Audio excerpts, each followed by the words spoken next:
Menteri Koordinator Bidang Politik dan Keamanan Budi Gunawan mengatakan latar belakang penyerangan yang dilakukan 33 anggota TNI saat ini masih dalam penyelidikan Pomdam.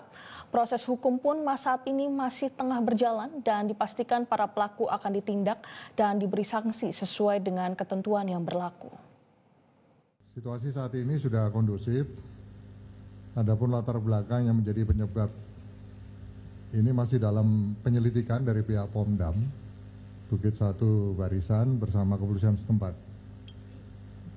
Nah, proses hukum saat ini sedang berjalan, ada beberapa oknum anggota Batalion Armet yang diproses begitu.